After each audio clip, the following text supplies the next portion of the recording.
এই যে আমাদের বৃহত্তর নোয়াখালীর এই দাবি গণমানুষের দাবি জানতে পরিণত হয়েছে। এই দাবি নিয়ে আমরা অতীতে অনেক কথা বলেছি। বিগত সরকার, আপনারা জানেন, বিগত সরকারের যিনি দ্বিতীয় ব্যক্তি ওবায়দুল কাদের, তাকে পরবর্তীতে কামলা কাদের হিসাবে তাকে অভিযোগ করা হচ্ছে।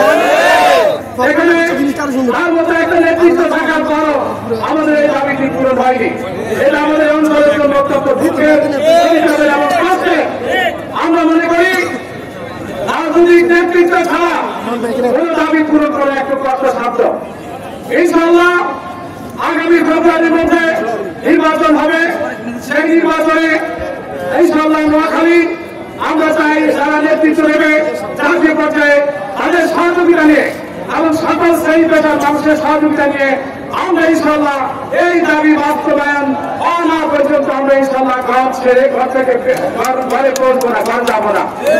আজকে এই নোয়াখালী, আপনারা জানেন, এই নোয়াখালী পৌরসভার বয়স প্রায় 150 বছর। আমি এখানে কিছুদিন কাজ করার সুযোগ পেয়েছি। হ্যাঁ, প্রায় 150 বছর। তাহলে বুঝলেন এই জেলাটি কত প্রাচীন, কত ঐতিহ্যবাহী জেলা এই নোয়াখালী জেলা।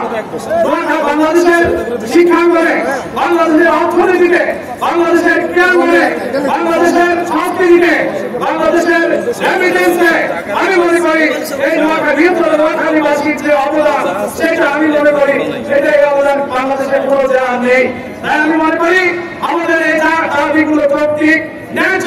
আমরা চাই আমাদের এই নিয়মতান্ত্রিক আন্দোলন যেন নিয়মতান্ত্রিকতার মধ্যে সীমাবদ্ধ থাকে।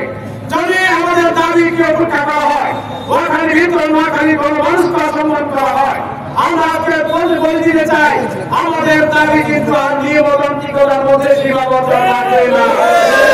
যে কোনো পরিস্থিতি তৈরি করে আমরা এই দাবি ইনশাআল্লাহ আদায় করে ছাড়বো। আমি আজকে যারা আয়োজন করেছে আমি দীর্ঘ বক্তব্য রাখবো না।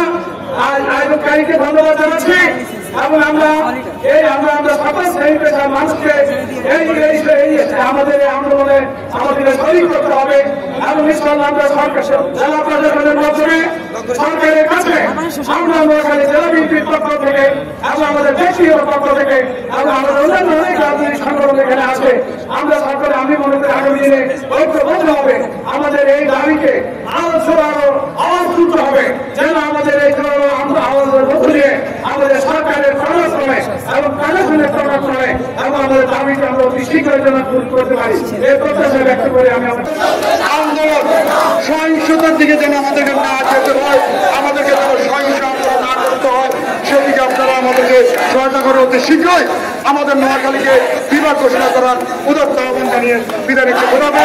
ধন্যবাদ, সবাইকে ধন্যবাদ।